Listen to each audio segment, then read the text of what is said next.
welcome to Animal Weapons. In this episode, we look at a rather different use of a weapon. Not for securing prey or for defending against a threatening predator, but for purely social reasons. Of all weapons that are used in the fight for sexual superiority, it is an animal's horns which feature most often. The weapon of speed, however, is used for another fundamental cause, securing the next meal.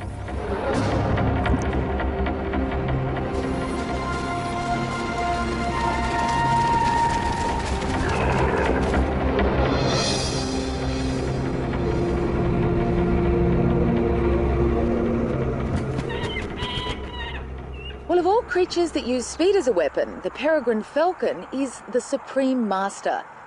Able to reach speeds of more than 150 kilometers per hour, it is the fastest creature on Earth. And these high-speed records are a result of its body design. The peregrine falcon is 1 kilogram of solid muscle. And when making a high-speed dive, it transforms itself into an aerodynamically perfect teardrop shape. And it's this ability to make a sudden and powerful attack that makes it one of the most feared hunters of the skies. This king of the air displays one of nature's most magnificent designs.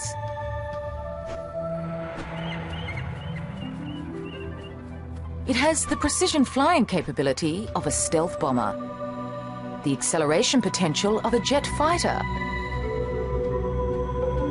and its own pair of remote sensing devices, its eyes.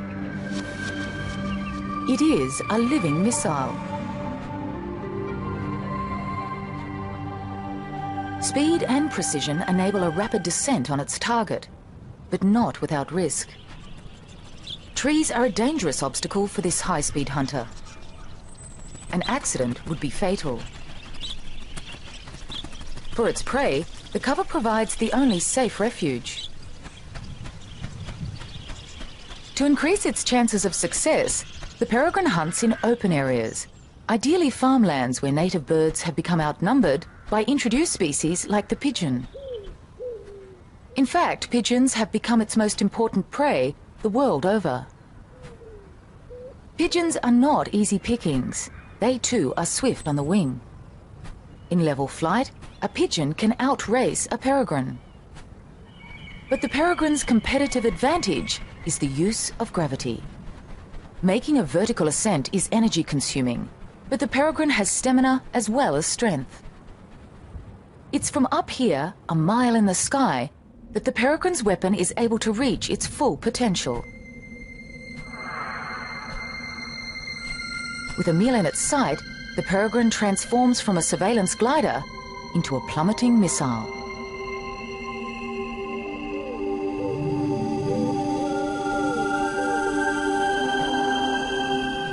By tucking its wings against its body, the peregrine minimizes air resistance and drops out of the sky in staggering style. At the final moment before impact, the falcon levels out and strikes talons first.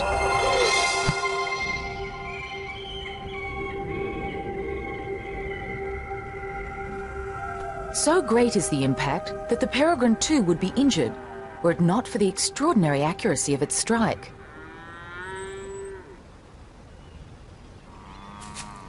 Despite their formidable speed and hunting prowess, only 1 in every 10 attacks results in a meal. It's an energy equation that every fast-moving creature must contend with, in whichever environment they live. Like all animals, predators that use speed as a weapon have a less than impeccable success rate. So, to increase your chances of success, you have to combine speed with other weapons of attack.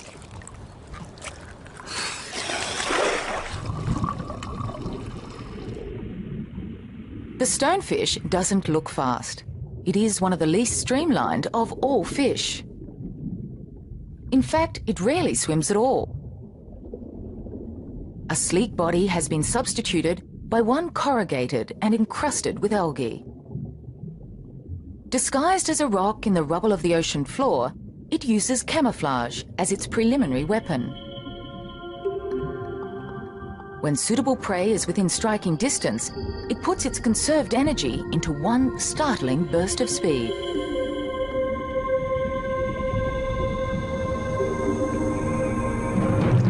Within 1/25th of a second, its jaws lurch like a steel trap, engulfing its prey. But not every time.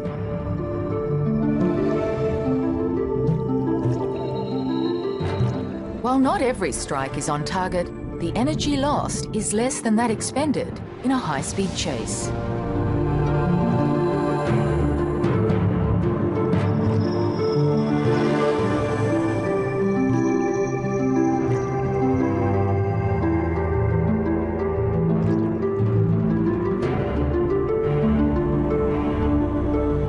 Coral reefs are among the most diverse and crowded of all ecosystems.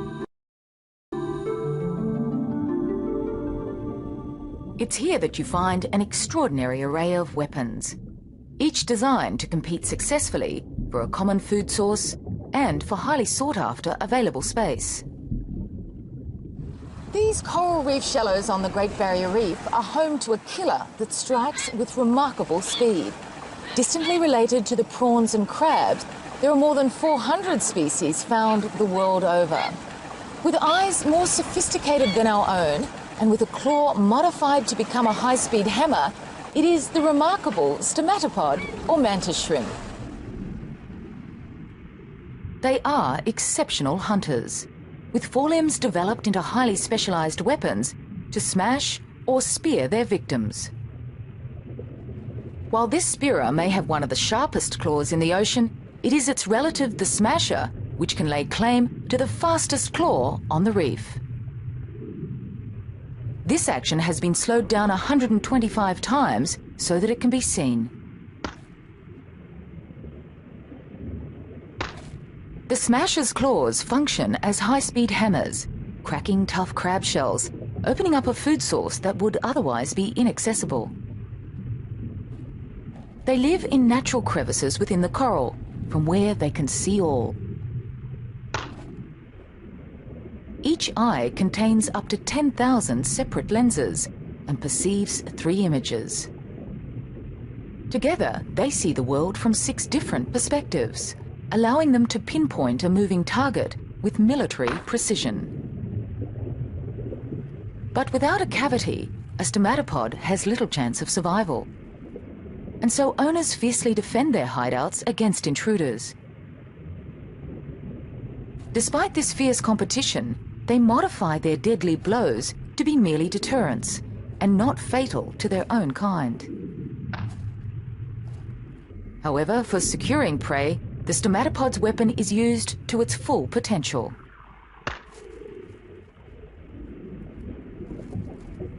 The smasher quickly sizes up its target and strikes with blinding speed.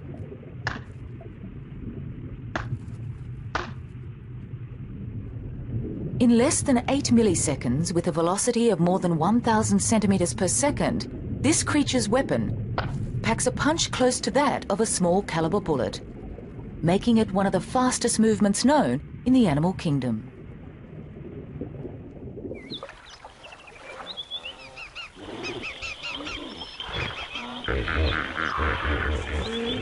It is in Africa that we find the world's most spectacular collection of animals and their weapons. The grandest, the tallest, and in the case of the cheetah, the fastest on land. Everything about the cheetah is designed for the high-speed chase. Its lean and supple body, and its enlarged nostrils for extra air intake. And its claws, unlike all the other cats, are non-retractable and act like a sprinter's spikes when it's at high speed. It also has an additional pad on its upper forelimb, and this is used to knock the prey off balance when it's on the chase. And it's these and a host of other features that enable the cheetah to lay claim to the fastest animal on land.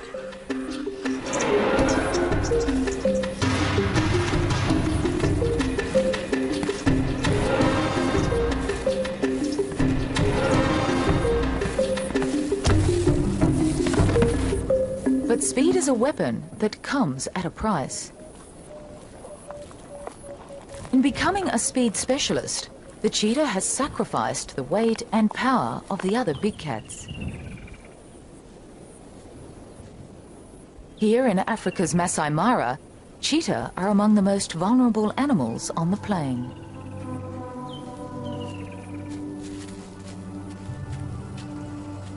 Cheetah are the lightweights of their league.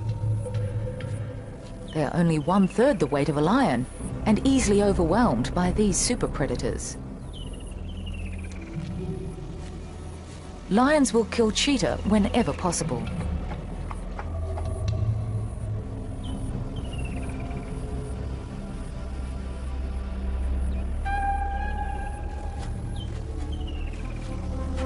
With speed as their only weapon of attack and defense, they almost always flee when threatened.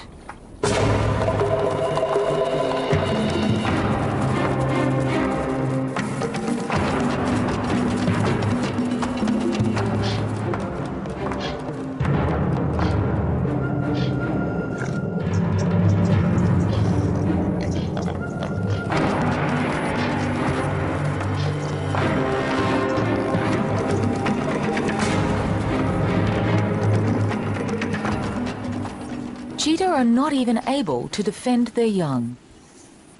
This mother has concealed her cubs in a lair. But even there, they're not safe from the birds of prey. Despite these dangers, she needs to hunt. But hunting too is fraught with difficulty. At top speed, a cheetah's body temperature soars to 41 degrees Celsius. To sustain this temperature for over a minute or two would be fatal. Its valuable weapon has to be reserved for a short burst, and where there is a high chance of success. Here in the open savanna, her main prey is the Thompson's gazelle, the swiftest of all antelope. They are plentiful, but also wary. She must creep within 100 meters of her target if her pursuit is to be successful.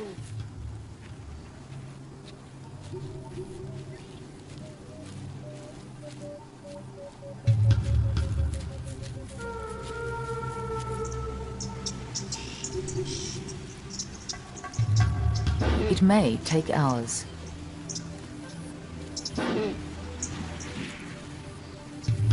If noticed, she pauses and makes herself as inconspicuous as possible, patiently waiting for her next meal to be within that critical range.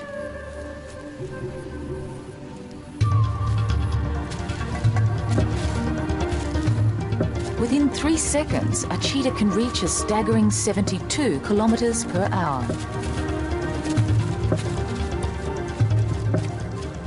But energy conservation is of prime importance, and she must know when her chase is in vain. Less than half a cheetah's pursuits end in a kill. Her hunting time is limited, but with the fading daylight, lions will be on the prowl.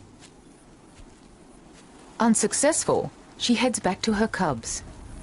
But a dry season grass fire is an ominous obstacle. Insects flush from the flames don't interest her, but provide a banquet for yellow-billed storks.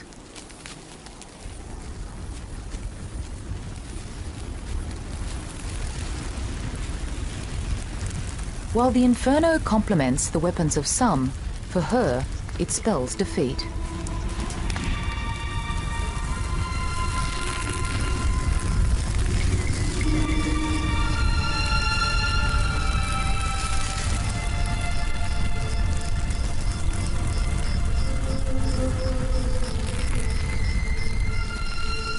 All big cats rely on cover to ambush prey.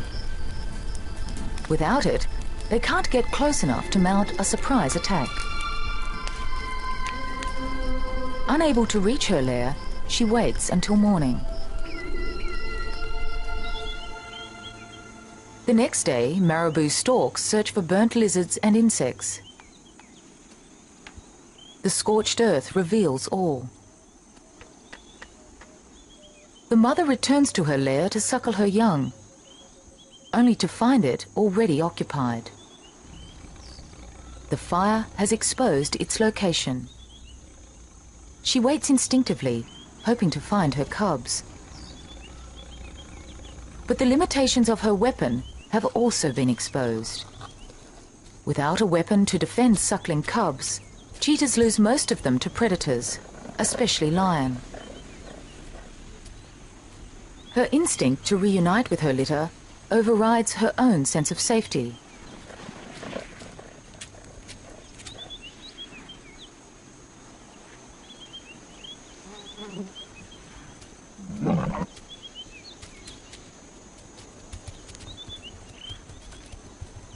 Unable to fight, she can only run. Only speed saves her life. The lioness knows she will lose the race, for she can only attain half the speed of a cheetah.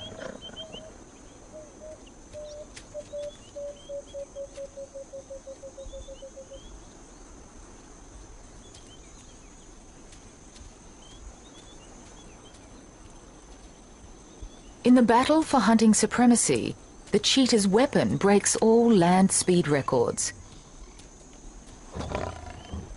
Yet it has made her cubs the ultimate victims of those whose weapons are not faster, but more powerful.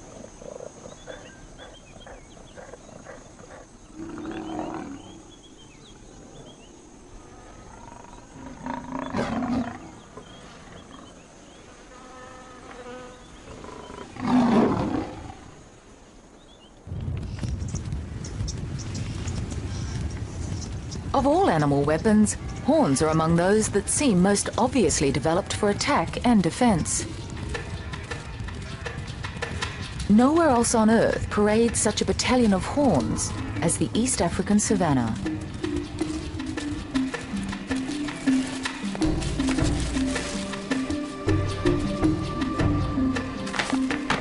The plains echo to the clashing of horns.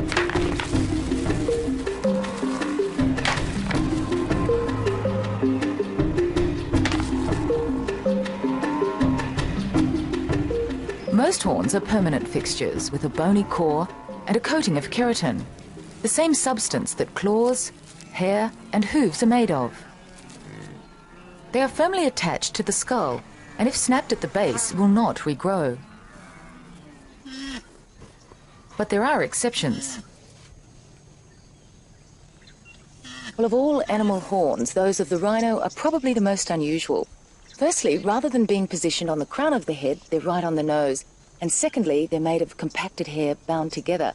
But they still function as a very effective weapon, not only for defending their young, but for fighting among themselves. Rhinos are not highly social creatures. And while a resident bull rhino will defend its rights to a particular female and to a favourite mudwallow, rhino horns are most often used in defence against predators. Especially by mothers with calves.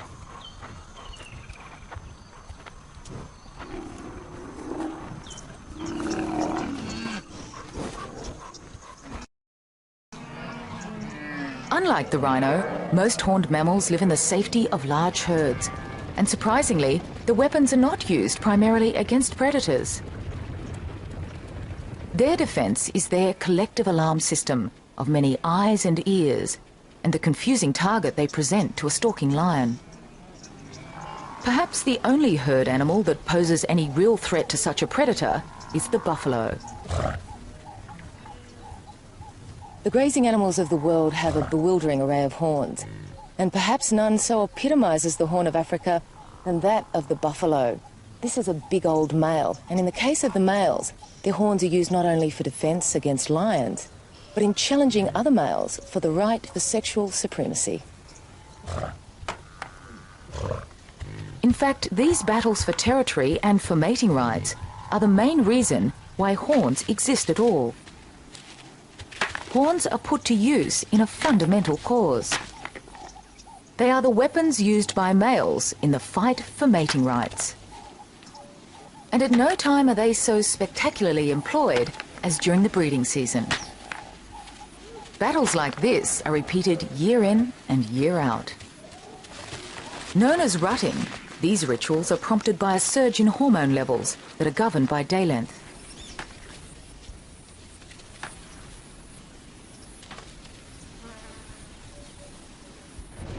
The rutting of the topee is among the most ritualized of all antelope.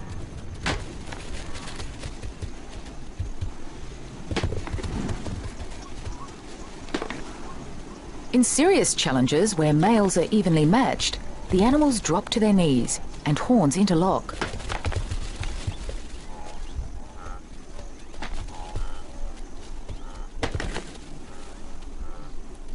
They will wipe their faces on the ground or paw repeatedly to disperse scent from glands both below their eyes and under their feet.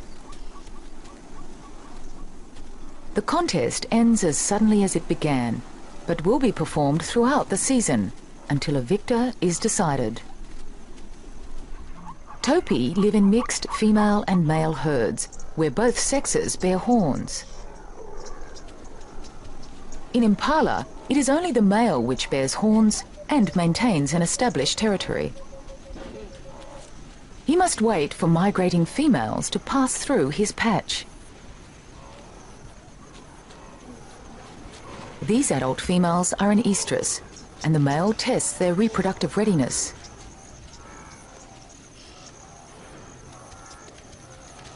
He mates with those that are responsive.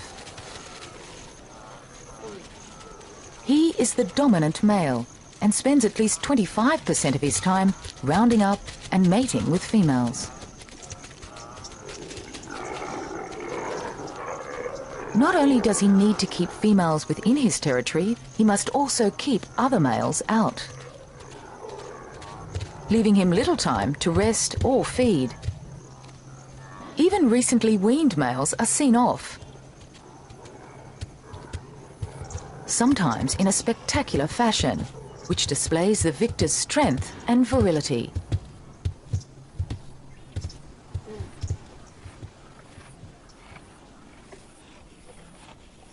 Well, giraffes too have horns, and even though they're the only animal which is actually born with horns, their horns are more for decoration than for attack and defense.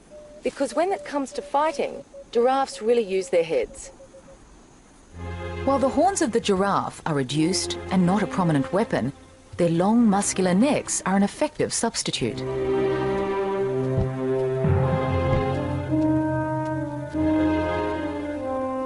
Their neck and head performs as a massive mallet, but blows seldom land solidly.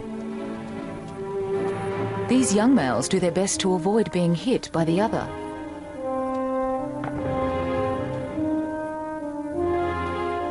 The force of a solid blow is staggering, yet this gracefully ritualized display of aggression rarely results in serious injury. The heavier the skull and the wider the arc of the swing, the harder a giraffe can hit.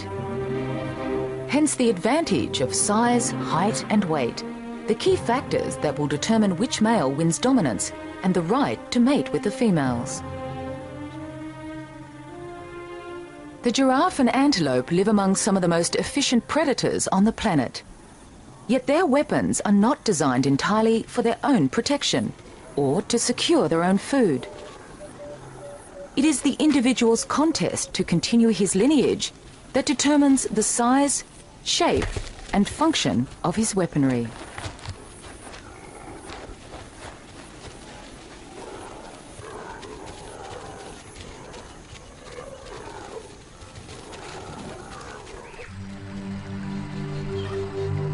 Rainforests are among the most diverse of all the world's ecosystems. While the African plains are the arena of challenge for the world's grandest creatures, these Australian tropical forests are the battlegrounds of the mini-beasts.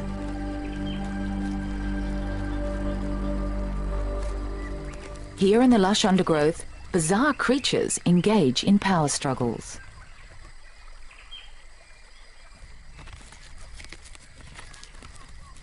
For most of the year, they live solitary and relatively uneventful lives. But this is the mating season, a time to challenge and conquer. They gather together in suits of shining armour and with weapons of oversized proportions. The victors will claim the ultimate prize: mating rights to their miniature maidens.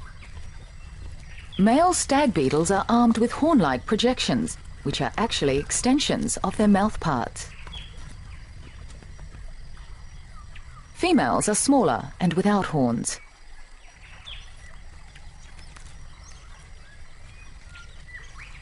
The presiding male has raised his antlers as a show of strength to the invading male.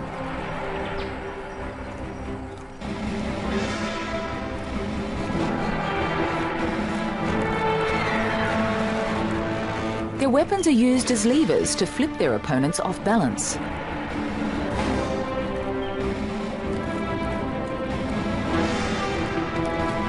Those toppled to the ground are out of the contest, but will live to fight another season. The victor takes possession of his prize. Others, like the rhino beetle, have only one season to prove themselves.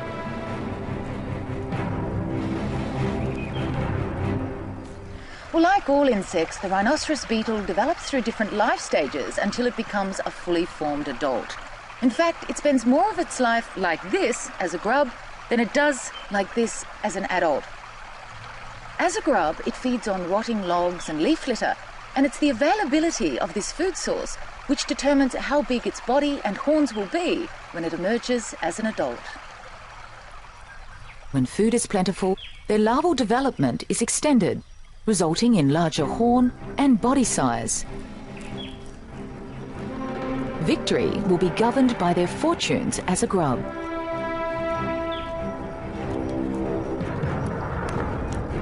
In most cases, large horns are the key to success.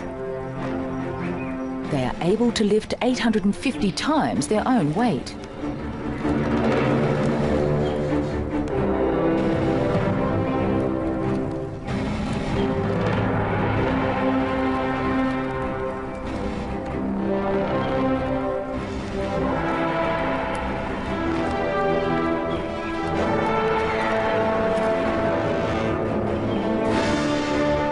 But even in triumph, the victor must contend with his persistent competitors.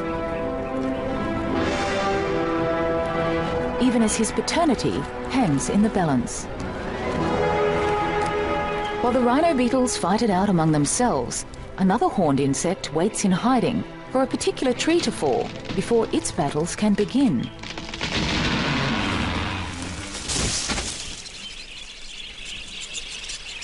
A white mahogany tree falls and begins its process of decay.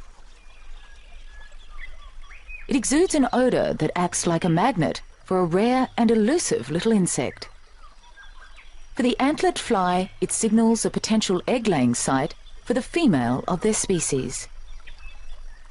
Rarely seen, antlered flies are a highly unusual group of insects. Distinct from other flies, the males bear greatly oversized antlers. They are actually extensions of their exoskeleton. Males come from all over the forest to make a claim on a suitable egg-laying site. They don't engage in brutal battles. Their power struggles involve subtle body and wing gestures, as well as some pushing and shoving. A male that is clearly inferior in size simply makes an appearance and flies off without a challenge. This is known as an intrusion. More evenly matched males linger, flick their wings and sway their bodies. If two males are evenly matched, their posturing culminates in the interlocking of horns and head-on combat. They push against each other, their antlers interlocked, and rise up on the tips of their middle and hind legs. This usually only lasts for a few seconds before one of the males is overpowered and retreats.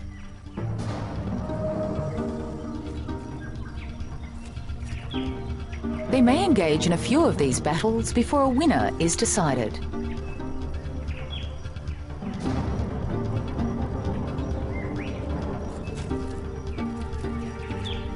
Battles become complicated by the arrival of a female. Her foremost concern is finding a suitable location to lay her eggs, usually the exact site that the male is guarding. She may have already mated, but this doesn't stop the presiding male from mating with her again. But even while the pair are mating, other males make challenges.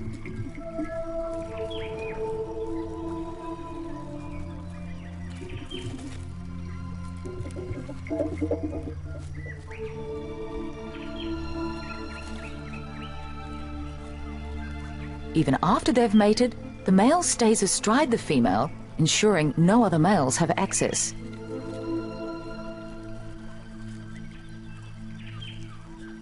She inserts her ovipositor beneath the bark and lays her egg clutch. While she lays, the presiding male continues his guard. For the antlered fly, the size of his antlers are his passport to paternity.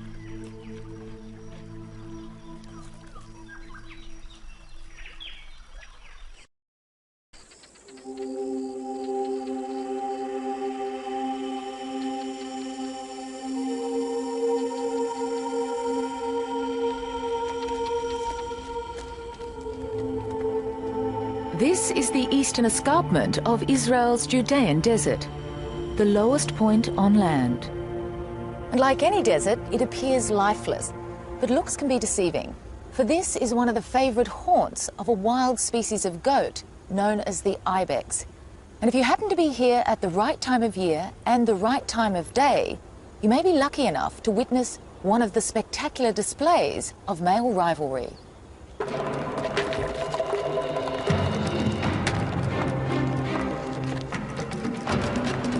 These battles are among the most vigorous of any horned mammal. The force of a full horn impact is equal to 4 tons of pressure.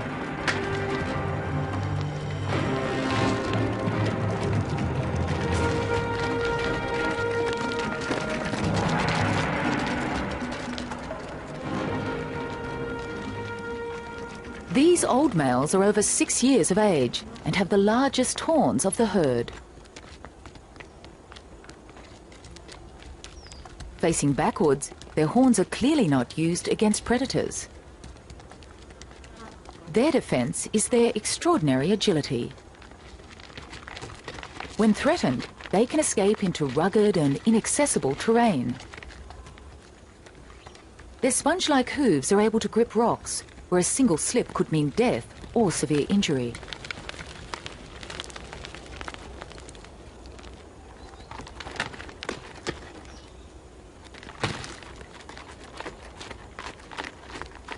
To fully appreciate how the ibex uses its horns as a weapon is to understand its breeding cycle. For most of the year, males live separately from females. Towards the end of autumn, the herds merge in preparation for mating. A well-defined hierarchy exists within the male group. Those who dominate are large-bodied and boast large horns. They're weapons in the violent battles that precede mating. For ibex, large horns and exclusive mating rights can only be attained with old age. But this doesn't deter the younger males from trying to win over females.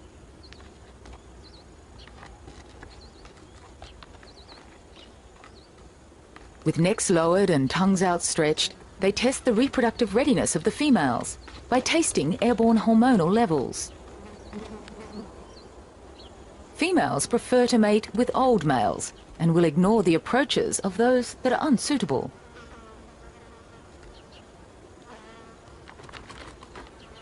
But the young males continue regardless.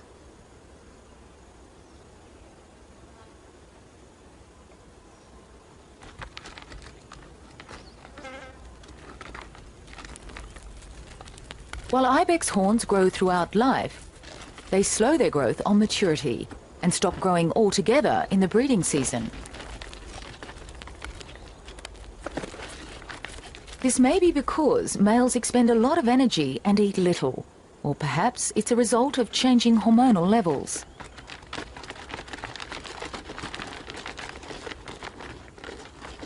These females may have already mated and show increasingly less interest.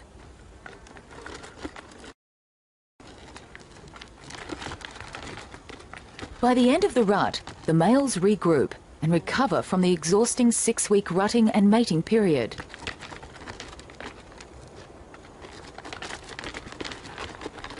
Yet throughout their lives, males continue to jostle. They will often gather together in a huddle to size up their opponent's horn size. While the old males need only to maintain their status, the young must establish a place in their upwardly mobile peer group. Young males engage in the most violent battles. They rear up to increase the impact of their assault. Ibex horns are designed in such a way that they both inflict offensive blows and deflect the blows of opponents. On contact, they twist their heads slightly to lessen the impact, which is taken on the strongest lower part of the horn. The bony ridges prevent the horns from slipping past each other and causing accidental injury. Some battles do result in broken horns and wounds, but the greatest damage is that caused to the male's social status, denial of the right to mate with females. While old males engage in fighting more often, it is more ritualized and less energetic. They have the advantage of experience and use their weapons sparingly. Ironically, once old males reach their sexual zenith, they become the most vulnerable. Their heavy bodies and greatly oversized horns reduce their agility. This not only increases their chances of serious injury on the slopes, but also makes them prime targets for predators. They're forced to move with less speed and greater caution. While the success of their weapon now jeopardizes their own survival, they have ensured the proliferation of their own offspring. A dominant male's reign may only last a few seasons before one of his subordinates succeeds in taking the top position.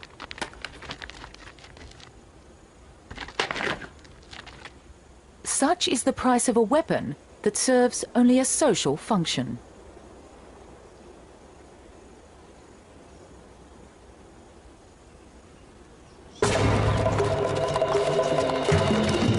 While the weapon of speed is used primarily for securing prey, horns play a completely different role in an animal's life, but one that is equally important. They are the weapons used between males to joust and butt, clash and posture. While the fights are sometimes violent, they are ritualized and more about mating than maiming. They are a form of contact body language that determines who mates with who. The larger horned victors pass on their genes at the expense of males less well endowed. It is this genetic selection that ensures that horns continue to be used as vital weapons in social battles by creatures large and small from all over the planet. Well, that's all for this episode of Animal Weapons. Goodbye for now.